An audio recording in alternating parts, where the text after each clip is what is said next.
Muy buenas tardes, profesor y compañeros en general. Mi grupo va a hablar sobre la situación legal y económica de las empresas extranjeras deudoras del Estado peruano.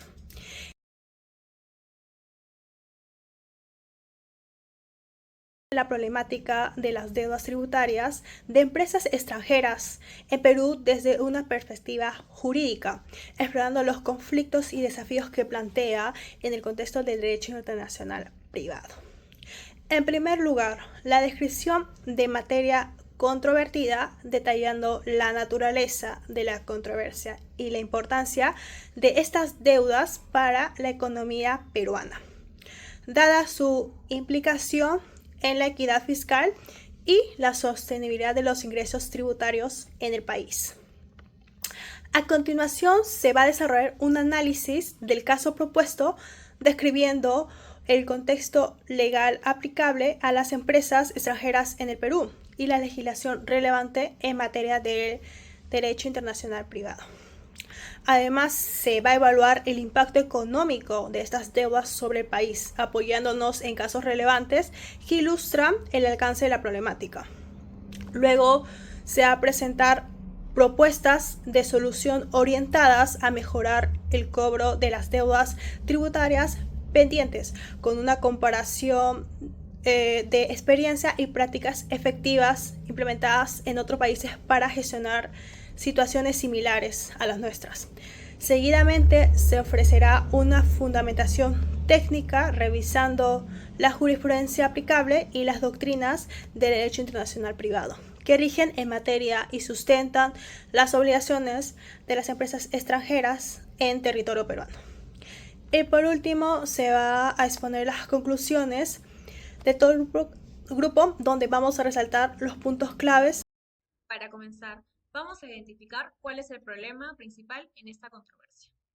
La situación problemática que enfrentamos es que muchas empresas extranjeras que operan en Perú acumulan deudas con el Estado, ya sea por obligaciones tributarias, incumplimientos de contratos o sanciones por violar regulaciones locales.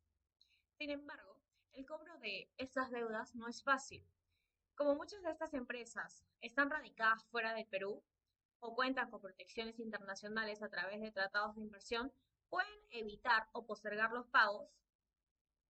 Además, estas compañías suelen tener acceso a asesoría legal de alto nivel, lo que les permite llevar disputas legales extensas y complejas contra el Estado, dificultando aún más la recuperación de los fondos adecuados.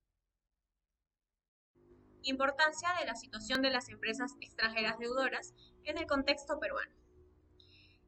1. Impacto en la recaudación fiscal. Cuando estas empresas no pagan sus deudas, el Estado pierde ingresos importantes.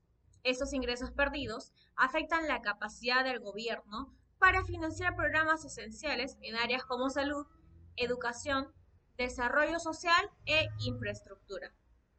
En resumen, cada deuda no cobrada limita los recursos públicos necesarios para el desarrollo del país. 2. Justicia fiscal y equidad. Cuando algunas empresas extranjeras no cumplen sus obligaciones fiscales, genera una percepción de injusticia. Las empresas locales que sí cumplen se ven en desventaja y esta situación afectaría negativamente la cultura de cumplimiento fiscal en el país, ya que podría hacer que otros contribuyentes también cuestionen por qué deben pagar sus impuestos si otros no lo hacen. 3. Capacidad jurídica. La capacidad del Estado peruano para hacer cumplir sus leyes y regulaciones es clave para mantener la seguridad jurídica. Este es un factor fundamental para atraer y mantener la inversión extranjera. Si las empresas internacionales perciben que el Estado tiene dificultades para cobrar las deudas de otras empresas, esto podría afectar negativamente la confianza de nuevos inversores y deteriorar el clima de inversión en Perú. Ahora vamos a adentrarnos en el marco legal que afecta a estas empresas extranjeras en el Perú. Las empresas extranjeras en el Perú están reguladas tanto por la legislación nacional como por disposiciones internacionales que promueven y regulan la inversión extranjera. Estas empresas tienen que cumplir con sus obligaciones fiscales contractuales y regulatorias bajo las leyes peruanas, aunque también se benefician de protecciones especiales a través de tratados de inversión y acuerdos de doble tributación, que en algunos casos se limitan las acciones del Estado peruano. Dentro del marco normativo peruano tenemos la Constitución peruana. Esta Constitución ofrece garantías para la inversión extranjera, como el derecho a la libre empresa y el trato no discriminatorio. Esto significa que las empresas extranjeras no deben ser tratadas de manera diferente a las locales, siempre y cuando respeten las leyes y regulaciones del país. Código Civil peruano. El Código Civil establece las reglas de derecho interno que afectan a las empresas extranjeras en áreas como contratos, propiedad y obligaciones. Estas normas también se aplican en casos con elementos internacionales, pero a veces se enfrentan a limitaciones cuando se trata de empresas que tienen respaldo en tratados internacionales. Leyes sectoriales. En sectores estratégicos como la minería y la energía, existen normativas específicas que regulan la operación de las empresas extranjeras y a menudo estas leyes le otorgan condiciones especiales como contratos de estabilidad tributaria que permiten pagar una tasa de impuestos fija durante un periodo determinado independientemente de los cambios en la legislación tributaria. Este marco normativo busca un equilibrio entre la atracción de inversión extranjera y el cumplimiento de las obligaciones legales en el país. Sin embargo, en la práctica, la normativa local a veces se enfrenta a limitaciones cuando los tratados internacionales entran en juego. Legislación relevante en el derecho internacional privado. Primero, tenemos el Código Civil peruano, específicamente el libro 5, establece normas para determinar qué ley aplicable debe regir en disputas con elementos internacionales. Sin embargo, estas normas presentan ciertas limitaciones debido a que el código es relativamente antiguo y no se ha adaptado completamente a la globalización y a las regulaciones modernas. También tenemos tratados internacionales como el Código de Bustamante, el cual es una fuente de influencia en el derecho internacional privado, aunque su aplicabilidad es limitada porque algunas de sus disposiciones no han sido ratificadas en el Perú. Por otro lado, tenemos convenios de La Haya. Perú ha firmado varios convenios de La Haya que cubren temas como la adopción internacional, la protección de menores y la cooperación judicial en temas civiles. Estos convenios expanden el marco normativo del derecho internacional privado en el país y ofrecen una base adicional para manejar casos con elementos internacionales. Bien, continuando, se tiene el impacto económico de las deudas en la economía peruana. Primero, la evasión fiscal y recaudación de impuestos, en donde las deudas pendientes en las empresas extranjeras limitan los ingresos fiscales, lo que afecta la capacidad en la infraestructura y se perjudica el crecimiento económico a mediano y largo plazo. También se tiene la competencia desleal, en donde las empresas locales que cumplen con las obligaciones fiscales pueden verse afectadas por la competencia desleal, ya que evaden o demoran con el pago de deudas, ¿no? Esto genera un ambiente de desigualdad en el mercado. En el tercer punto se tiene la desconfianza en el sistema financiero ilegal, lo que genera una acumulación de deudas sin cobrar, pues puede disminuir la confianza en el sistema legal. Bien, continuando con los casos relevantes, se tiene Odebrecht, donde se genera una deuda fiscal y un escándalo de corrupción. Para entrar en contexto, es una empresa brasileña donde quizás es un caso emblemático, ya que se ha llegado a escuchar varios de estos en diferentes países.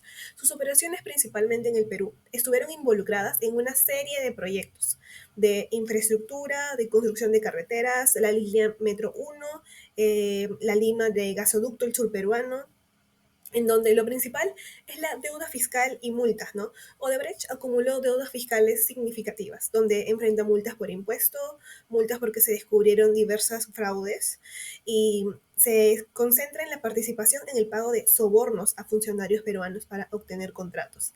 La situación legal se enfrentan numerosos procesos judiciales y el Estado peruano ha establecido acuerdos de colaboración, ¿no? En varios casos se han embargado activos de la empresa, bueno, para garantizar el pago de deudas y multas. El impacto económico de Odebrecht en el Perú se centra en los embargos y el cese de las operaciones de Odebrecht, ya que afectaron la financiación y la finalización de los proyectos estratégicos, donde generaron un costo significativo en términos de inversión y desarrollo.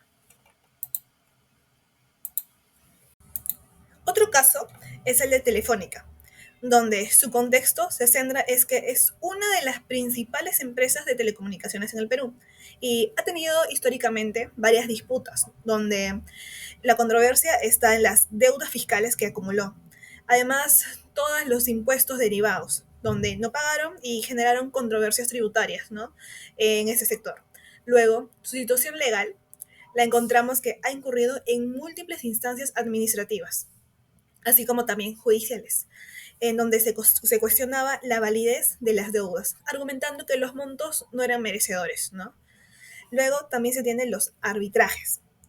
Tienen arbitrajes internacionales donde Telefónica se encarga de amenazar en distintas ocasiones con recurrir a mecanismos de arbitraje internacional para poder resolver las disputas con el Estado peruano, así aprovechando tratados bilaterales que, bueno, se encargan de proteger a las empresas extranjeras, ¿no?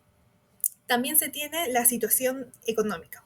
En este caso, hay una prolongada disputa donde la percepción pública negativa sobre el rol de las empresas extranjeras en el Perú ha afectado la percepción en el sistema de la justicia, ¿no? Y la justicia fiscal del país está en un 13,8% negativa. Bien, continuando con otro caso relevante, se tiene el de las empresas mineras, donde principalmente hablaremos de Yanacocha y Barrick Gold. En primer lugar, el contexto. La empresa Yanacocha, operada principalmente por el estadounidense Newmont, y Barrick Gold. Ambas han enfrentado reclamaciones fiscales por deudas relacionadas por el impuesto a la renta y regalías mineras. Ahora, en la deuda fiscal y exenciones, las mineras en Perú han sido objetos de numerosos cuestionamientos sobre el pago de impuestos y regalías. Existen casos donde el Estado ha ocasionado y cuestionado que esas deducciones aplicadas por esas empresas y bueno, solo han impuesto sanciones adicionales, ¿no? Aumentando la carga tributaria y la deuda acumulada. Por otro lado, se tiene la situación legal, donde se incluyen los arbitrajes. En este caso, las empresas mineras han optado por iniciar procedimientos de arbitraje internacional, amparadas en tratados de inversión, ¿no? Para las disputas fiscales. En el caso de Yanacocha, el emblemático en ese sentido, pues la empresa recurrió al Centro Internacional de Arreglo de Diferencias Relativas e Inversiones, CIADI, en varias ocasiones. A ver, este caso es controversial porque usualmente no se acude a esta empresa, ¿no? CIADI se centra mucho en el arbitraje internacional. Luego, sobre el impacto económico, tenemos los arbitrajes y acumulación de deudas fiscales, donde se han impuesto y generado demasiada tensión, ya que el sector minero y el Estado peruano, además de impactar en las relaciones del Perú con el resto de inversionistas extranjeros. Bien, otro caso sería el de el gasoducto surperuano, donde el consorcio Odebrecht y Enagas. El contexto se centra en el que el proyecto gasoducto del surperuano fue adjudicado a un consorcio liderado por Odebrecht y la empresa española Enagas. ¿Ok? Tras el escándalo de corrupción de Odebrecht, el proyecto fue paralizado y surgieron problemas de financiamiento de deudas no pagadas por el Estado, ¿no? Luego, se tiene el arbitraje internacional. En este caso, Enagas inició un proceso de arbitraje contra el Estado peruano para exigir el pago de una compensación de casi 500 millones de dólares, ¿no? En donde se alegaba que la cancelación del proyecto y que fue una violación de los derechos como inversor extranjero. También se tiene la situación legal. En este caso, la cancelación del contrato llevó a una serie de disputas legales, donde la responsabilidad de las deudas pendientes y los costos asociados a la paralización de los proyectos, en donde Enagas respaldaba por los términos del contrato. Enagas tenía ese respaldo, ¿no? Y los acuerdos de inversión. Además, se presentaron reclamos para recibir dichas compensaciones. Por último, se tiene la situación económica, donde la paralización del gasoducto peruano afectó a varios sectores de la economía peruana, ¿no? Principalmente al sur del país, al limitar el desarrollo de la infraestructura de más y elevar costos demasiado altísimos y energéticos. Bien, otro caso relevante es el caso Glencore, donde se trató principalmente sobre las regalías y los derechos mineros. El contexto es que Glencore es una empresa suiza que opera en el sector minero de Perú, donde se han enfrentado diversos conflictos fiscales, debido a que las regalías y otros derechos mineros que el Estado reclama. Además, se centra en una controversia donde se originó que Glencore adquirió activos de otra empresa, heredando las deudas y las obligaciones fiscales correspondientes. La situación legal es que Glencore ha iniciado diversos procesos judiciales donde se cuestionaban los montos cobrados por el Estado peruano, argumentando que son incorrectos y desproporcionados, ¿no? En relación a los productos de la minera real. No tienen sentido. Luego, su impacto económico es que las disputas han generado retrasos, ¿no? Con sus proyectos, ¿no? Además, han afectado su imagen en el sector minero del Perú, al generar deudas sobre la estabilidad y las condiciones legales de la empresa, ¿no? Bien, continuando con propuestas para mejorar la situación de las deudas pendientes, se tienen tres. Primero, el fortalecimiento del sistema judicial, ¿no? Donde para mejorar la capacidad del Estado de cobrar unas deudas, es fundamental un sistema judicial sólido que permita resolver disputas en tiempos razonables, ¿no? La segunda propuesta sería la revisión de contratos y tratados, donde se deberían realizar revisiones periódicas, ¿no? Donde los tratados internacionales y contratos firmados con empresas extranjeras pueden ayudar a evitar condiciones que generen deudas. La tercera propuesta sería la implementación de incentivos para el cumplimiento, en donde podrían desarrollarse incentivos o beneficios fiscales para las empresas extranjeras y que cumplan con sus obligaciones. Así, creando un ambiente competitivo, pero saludable. Bien, continuando con las soluciones en otros países, se tienen cuatro. El primero, en Estados Unidos. Se trató de un tratamiento riguroso de la evasión fiscal, donde su enfoque está en implementar una política estricta de control fiscal sobre las empresas extranjeras. En el caso de incumplimiento, bueno, se aplican sanciones financieras considerables y situaciones graves que pueden incurrir en la incautación de activos dentro del país. El ejemplo sería a través de una ley de cumplimiento fiscal o cuentas extranjeras. Esta se llamaba FATCA, ¿no? Abreviada. Y en Estados Unidos, entonces con ello, se podía monitorear y cobrar impuestos sobre activos de ciudadanos y empresas en el extranjero, ¿no? Donde esa ley buscaba evitar que empresas y ciudadanos estadounidenses escondan activos y sea fuera del país, ¿no? Aplicando multas fuertes y que no cumplan con las obligaciones fiscales. Por otro lado, se tiene a Reino Unido, en donde se trata de instrumentos de financiación preventivos y herramientas de resolución. En este caso, el enfoque de Reino Unido emplea mecanismos de financiamiento y resolución de deudas. Así facilitaban que las empresas extranjeras se mantengan al día con sus obligaciones fiscales. Además, permite que ciertas deudas sean reestructuradas, estableciendo acuerdos de pago para evitar el incumplimiento de pagos, ¿no? O de deudas. Ahora, el ejemplo está que en Her Majesty y Cosmos, que abreviado es HMRC, donde ofrecía a las empresas extranjeras planes a pago a plazos, ¿no? Y en algunos casos los acuerdos personalizados para quienes se comprometían, ¿no?, a cumplir.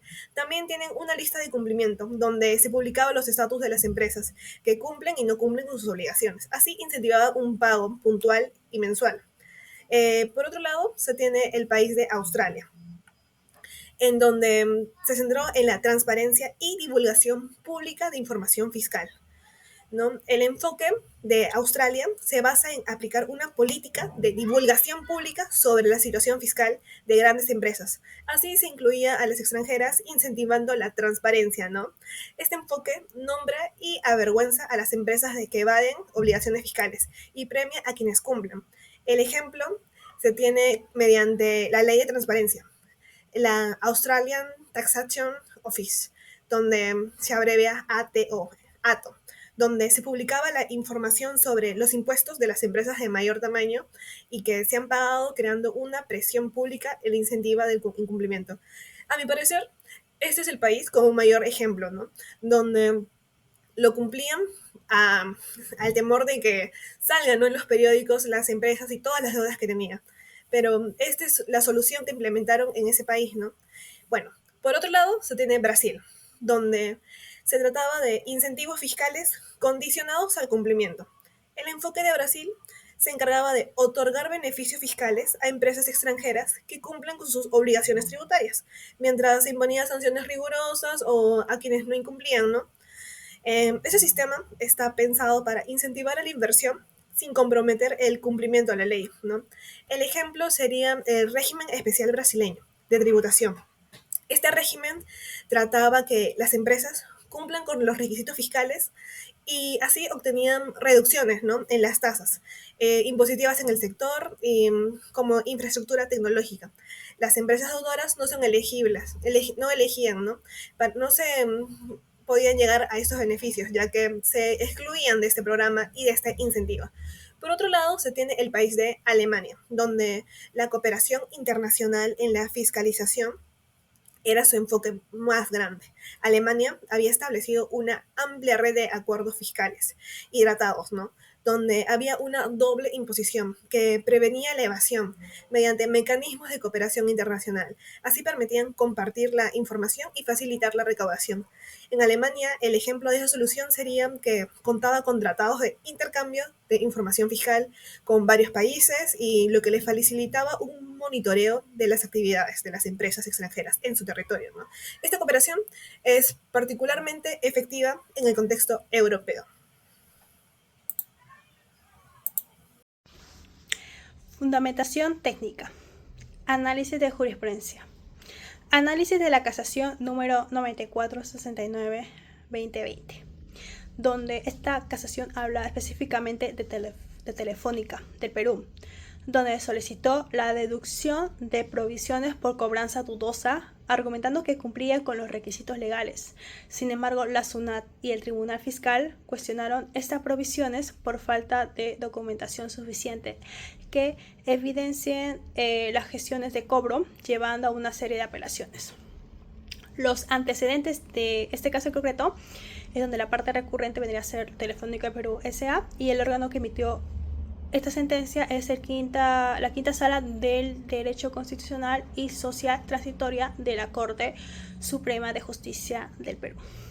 Los motivos de recurso de casación es que Telefónica alegó la sentencia de vista no analizó adecuadamente la sentencia de primera instancia ni los agravios expuestos. Hubo infracciones normativas de disposiciones como el artículo 364 del Código Procesal Civil y el artículo 199 de la Constitución relacionadas con el derecho a una resolución motivada y al debido proceso. La SUNAT aplicó incorrectamente los artículos relacionados con el impuesto a la renta y el código tributario, al usar una muestra limitada de documentos para concluir que no se acreditaban las provisiones. Los aspectos jurídicos que son claves en esta casación.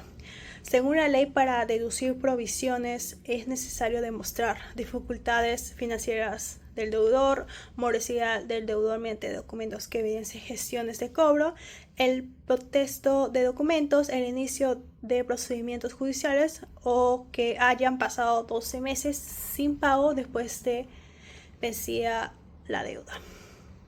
La Corte Suprema concluyó que los sistemas de cobro usados por Telefónica no cumplen con los requisitos legales, pues no acreditan gestiones de cobros efectivas tras el vencimiento de la deuda.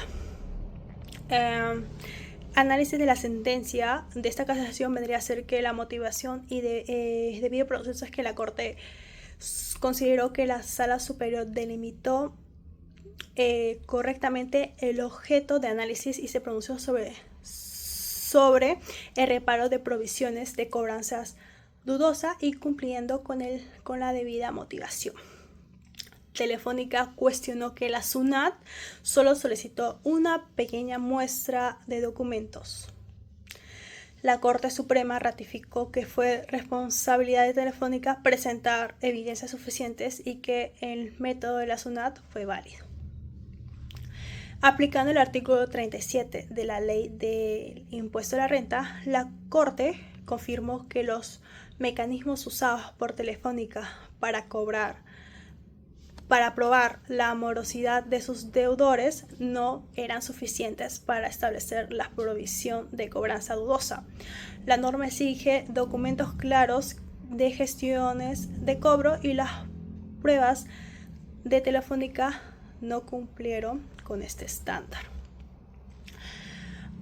Al final la Corte declaró infundado el recurso de casación de Telefónica, ratificando la resolución de la Sala Superior. Es esencia que la Telefónica no puede demostrar adecuadamente la morosidad de sus deudores con documentos de gestión de cobranza, por lo que no podía deducir esas provisiones como gastos fiscales.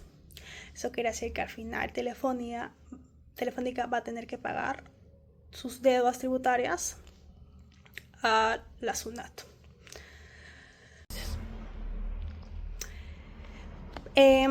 Ahora pasamos a la doctrina relevante en el ámbito de derecho internacional privado. La disminución de un monto de tributo producido dentro de un país por parte de quienes, estando obligados a abonarlo, no lo hacen y a cambio sí obtiene beneficios mediante comportamientos fraudulentos. También se pueden definir como el incumplimiento total o parcial por parte de los contribuyentes y en declaración y pago de sus obligaciones tributarias. Si es una empresa extranjera en territorio peruano, debe cumplir en pagar sus impuestos correspondientes por la doctrina de la soberanía fiscal según derecho internacional privado. Esto incluye la capacidad de cobrar impuestos y sanciones relacionadas con deudas tributarias. Hay quienes la definen como el acto de no declarar y pagar un impuesto en contradicción con la ley, mediante la reducción ilegal de los gravámenes por medio de maniobras engañosas. Según esto, dicho por Lapinel Vázquez, que es 2011. Otra doctrina es sobre Rubio Medina, que habla que es toda eliminación o disminución de un monto tributario producido dentro del ámbito de un país por parte de quienes están jurídicamente obligados a abonarlo, como una empresa extranjera que opera aquí en el Perú, tiene la obligación de cumplir con las leyes tributarias peruanas relacionadas con las actividades que realicen en dicho territorio, según estipulado en el derecho internacional privado. Sin embargo, logran un resultado mediante conductas violatorias de disposiciones legales. Bien, para concluir este video sobre esta situación económica y legal de las empresas deudoras del Perú, vamos a hablar sobre las conclusiones. Primero, sobre los casos relevantes, se puede ver que reflejan una complejidad de la relación entre las empresas extranjeras y el Estado peruano, ¿no? Aunque la inversión extranjera es vital para el crecimiento del Perú, así como de un país, las disputas legales sobre estas deudas y obligaciones fiscales resaltan la necesidad de un marco normativo, ¿no? Pues claro, establece que asegure tanto el cumplimiento fiscal como la atracción de inversiones. Pero además de esto, cada caso muestra que, ante la falta de una resolución rápida y justa, las empresas suelen recurrir a arbitrajes internacionales, ¿no? Lo que complica la situación de recuperación de la deuda y la afectación en el presupuesto nacional. A continuación, mi compañera con la otra conclusión. Por último, vendría a ser las conclusiones. Primera conclusión. La sentencia establece que para deducir provisiones por cobranza dudosa en el impuesto a la renta, las empresas deben contar con evidencia clara y específica de gestiones de cobro efectivas tras el vencimiento de la deuda. La Corte Suprema enfatiza la importancia de documentos tallados verificables, sin los cuales no es posible justificar una provisión fiscalmente deducible. El fallo refuerza el rol de la SUNAT en la fiscalización y control de deducciones tributarias y respalda su derecho a cuestionar provisiones no debidamente sustentadas, donde que al final concluyó que la SUNAT incluso basado en muestras donde presentaron SUNAT fue adecuada, a lo que implica que las empresas deben ser rigurosas en el cumplimiento de requisitos documentales. El Tribunal Constitucional, al declarar improcedente la demanda de amparo presentada por Scotiabank, y es por ello que debe cumplir con pagar su deuda moratoria con los intereses que le impuso la SUNAT. La evasión tributaria implica el cumplimiento de obligaciones fiscales mediante prácticas fraudulentas, lo que perjudica la recaudación y la justicia fiscal. Las empresas extranjeras en Perú están obligadas a pagar sus impuestos tal como lo exige la ley.